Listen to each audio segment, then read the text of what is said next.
Alors, autre courriel ici de Gilbert P. Alors, Gilbert, avez-vous vu la vidéo d'Arnold Schwarzenegger sur YouTube qui compare la sauce sur le Capitole à la nuit de cristal en 1938 en Allemagne? Très amusante.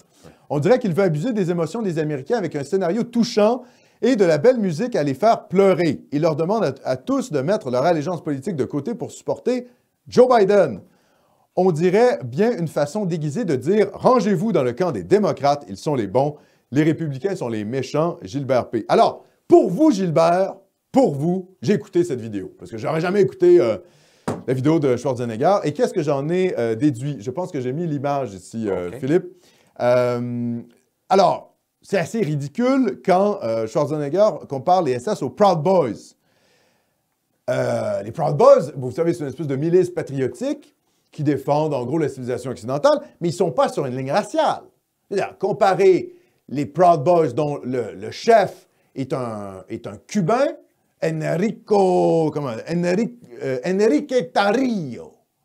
Je veux dire, on n'est pas à la défense de la race aryenne. Les Proud Boys ne sont pas sur une logique raciale. Donc, je veux dire, déjà comparer les Proud Boys et les SS d'un point de vue idéologique, ça n'a strictement aucun sens. Les Proud Boys ils soutenaient Trump, certes. Donc, on pourrait peut-être les qualifier de nationaux populistes, de patriotes populistes, mais c'est certainement pas des nationaux socialistes allemands. Donc, déjà, ça, c'est délirant. Alors, ensuite, Schwarzenegger nous dit, c'est le régime, en parlant d'Hitler, évidemment, parce qu'il dit, ah, moi, vous savez, mon père a été nazi, au fond. C'est ce qu'il dit. Il a un passé national-socialiste. Alors, on ne sait pas est-ce que c'est dans l'armée ou etc. Et évidemment, il dit, le régime nazi, c'est le pire, le régime le plus mauvais de l'histoire. Evil. Il utilise le terme evil en anglais. Le plus mauvais de l'histoire. Ben, je suis désolé. Ça, c'est déjà discutable. Parce qu'en termes de morts, ça, c'est quelque chose que la gauche invisibilise toujours. Mais je veux dire, on estime le nombre de morts qu'a fait Mao entre 40 et 80 millions. Donc, si on est juste dans une estimation basse, 40 millions de morts par Mao, c'est plus qu'Hitler. Staline, on l'évalue entre 15 à 20 millions de morts. Alors, le bolchevisme, c'est-à-dire le communisme, qu'il soit dans sa version maoïste ou qu'il soit dans sa version stalinienne, a fait plus de morts que l'hitlérisme.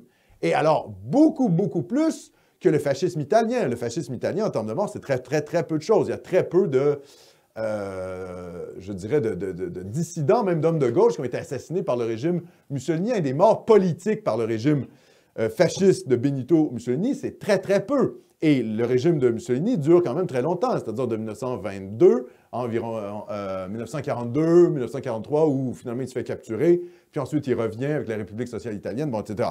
Mais grosso modo, je veux dire, il n'y a aucune comparaison entre le communisme, qui est extrêmement criminogène, et le fascisme, qui certes est une idéologie totalitaire, mais qui est à peu près pas criminelle.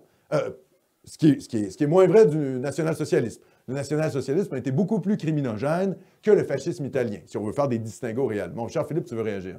Mais c'est parce que Nuit de cristal, puis l'insurrection du Capitole, c'est délirant. C'est complètement délirant. C'était la Nuit de cristal, il faut quand même rappeler qu'il y a eu beaucoup de morts, des lynchages, des pogroms, là, je veux dire, il y a eu... C'est quand même pas neutre, là. Non, non. En plus, c'était pas l'incendie du Reichstag aussi. C'est comme s'ils confondaient deux événements, parce que la Nuit de cristal, c'est finalement la destruction des commerces juifs en Allemagne. Exact. Ce qui n'a rien à voir avec une tentative vaguement, on ne sait pas trop quoi, là, de révolte populaire pour aller dire... aux élus américains de ne pas finalement reconnaître Joe Biden comme le président parce qu'il y aurait des fraudes électorales. Je veux dire, entre la nuit de cristal et ce qui s'est passé au Capitole, il n'y a strictement rien à voir, en fait. Je veux dire, c'est juste délirant. Donc, on est dans la folie pure, bon, la propagande. Ensuite, Schwarzenegger affirme que Trump a voulu renverser une élection équitable. Fair. Il dit que c'est une fair election. On va y revenir à ça, fair election. Eh bien, je vais juste vous dire un truc. 70% des électeurs républicains pensent que l'élection n'a pas été honnête. Donc, son propre camp, parce que je rappelle que Schwarzenegger est un républicain, alors certes, un républicain de Californie, mais un républicain quand même, 70% des républicains pensent que l'élection, il y a eu des irrégularités. Donc, je veux dire, quand on nous dit « Ah, il n'y a aucun problème, ça a été une élection juste, etc. » Oui, calmez-vous quand même, hein, parce que les dossiers qui ont été montés n'ont pas été acceptés par les tribunaux, et ça, c'est vrai. Mais il y a matière quand même à se poser de sérieuses questions. Et d'ailleurs, c'est ce que fait la majorité, beaucoup d'Américains en tout cas, la majorité des électeurs républicains. Les électeurs républicains, pour Trump, c'est quoi? C'est 74 millions de personnes. Donc 70 de 74 millions de personnes, ça fait pas mal de monde. Donc on ne peut pas balayer ça du revers de la main. Bon. Alors, oui, aussi, Schwarzenegger dit « Trump restera dans l'histoire comme le pire président des États-Unis ». Ben, je ne suis pas convaincu de ça, moi. Hein? Il faudrait faire l'analyse totale de tous les présidents américains, mais sur la géopolitique, sur l'économie avant la COVID, sur l'immigration, c'est plutôt un bon président.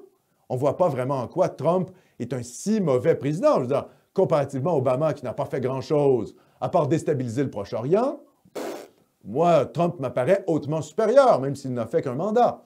Même chose pour George Bush.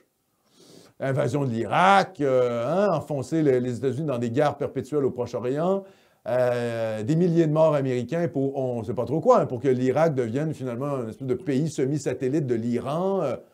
C'est un peu pitoyable, quoi. Je veux dire, donc, Trump apparaît largement supérieur déjà que ses deux prédécesseurs.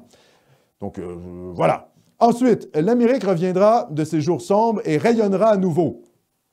Donc, il implique que finalement, sous Trump, c'est des ténèbres, quoi. Et c'est un discours messianique américain, c'est-à-dire que Schwarzenegger nous dit « Ah, ouais, vous allez voir, c'est fini l'isolationnisme américain, les États-Unis vont redevenir une espèce de puissance impériale, va répandre la démocratie à travers le monde, etc. » Donc, il renoue avec le messianisme américain, hein, cette idée que les Américains ont une destinée manifeste et que leur rôle, c'est de faire rayonner la démocratie partout à travers la planète. Ça veut dire des guerres, quoi. C'est la logique néoconservatrice. On va déstabiliser tous les pays de la région du Proche-Orient pour implanter la démocratie. Hein. En gros, mettre un régime pro-américain en place. Et même si voilà, ça fortifie les islamistes, ça déstabilise les régions, ça crée des crises démographiques de réfugiés qui fuient vers l'Europe, mais c'est pas grave, c'est au nom de la démocratie. Donc, Schwarzenegger renoue avec ce discours-là. Oui, on peut quand même se poser en question. Et puis là, il y a des questions, des sérieuses questions sur cette analyse-là, hein. Est-ce que c'est vraiment une bonne chose? Je ne pense pas. D'ailleurs, je ne sais pas à quel point les États-Unis de Joe Biden vont avoir la colonne vertébrale pour vraiment implanter ce genre de politique-là. Parce que les États-Unis vont être extrêmement divisés. Et il y a un courant national populiste plutôt isolationniste qui est très fort actuellement aux États-Unis, qui a été motivé par le Trumpisme. Alors, le moment le plus ridicule dans cette vidéo de Schwarzenegger, c'est l'épée de Conan. Vous savez, Conan le barbare, ça a été un des premiers rôles où Schwarzenegger est apparu au cinéma à Hollywood, qu'il a fait connaître. Un bon film, d'ailleurs, moi, que j'aime bien regarder. C'est un film d'adolescent, mais c'est quand même sympathique.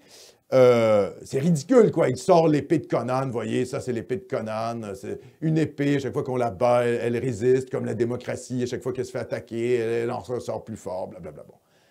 C'est un peu hollywoodien. Il y a un côté un peu ridicule. Je tiens à dire une chose. Conan, c'est un personnage créé par un écrivain qui s'appelle Robert E. Howard. Robert E. Howard, qui écrit dans la magazine fantastique Weird Tales les premiers récits de Conan le barbare, Conan le cimérien. Ben, Robert E. Howard, c'est pas un gauchiste, hein? C'est un Texan de droite. Il faut voir comment, dans les romans de Conan, dans les nouvelles de Conan, sont décrits les Africains et les Moyen-Orientaux. Hein? Conan, c'est le barbare qui vient un peu remettre en place la civilisation décadente, vous voyez? Parce que Robert E. Howard est un lecteur d'Oswald Spengler. Et oui, le déclin de l'Occident. Donc ça, c'est un peu drôle de voir Schwarzenegger défendre la démocratie en citant un personnage, donc Conan, qui a été créé quand même par un type, je ne suis pas sûr que ça soit le plus grand démocrate de la planète, vous voyez, Robert E. Howard, l'écrivain qui a créé Conan. D'ailleurs, je fais une petite parenthèse ici littéraire, l'ensemble des auteurs de fantastique, qu'on parle de Tolkien, qui était un catholique traditionnaliste, ou qu'on parle de Lovecraft qui était d'ailleurs un ami de Robert E. Howard, c'était pas des gauchistes. Toute la littérature fantastique dont s'inspire beaucoup Hollywood, ça vient d'auteurs de droite. Hein? Donc, il faut arrêter de nous emmerder avec leur démocratie et puis leur gauchisme systémique. Hein?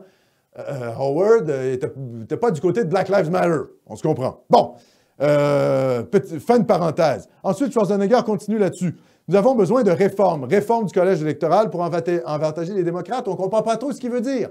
On a besoin de réformes. Et après, il nous dit, il faut protéger la Constitution, Comme si les partisans de Trump étaient anticonstitutionnalistes, étaient contre la Constitution américaine. Mais c'est faux. Donc, évidemment, les partisans de Trump sont plutôt des défenseurs de la Constitution et les démocrates veulent réformer la Constitution, notamment changer le système des grands électeurs pour les avantager eux. Comprenez? Donc, tout ce discours-là ne tient pas la route de la part de Schwarzenegger quand il dit « on va défendre la Constitution » et en même temps, il appelle à des réformes. Cette vidéo était assez pitoyable, je dois le dire. Et je pense qu'elle représente bien le clivage qui se produit aux États-Unis entre l'establishment républicain et la base trumpiste populiste. Et je ne sais pas comment ça va se passer pour le Parti républicain à l'avenir parce qu'il va vraiment y avoir une division politique entre la base militante qui soutenait Trump et l'establishment républicain. Cette vidéo-là représente, je pense, le fossé qui existe à l'intérieur même du camp, entre guillemets, du camp de la droite américaine. En tout cas, merci pour Gilbert, pour sa question. Ça m'a permis de développer sur d'autres thèmes.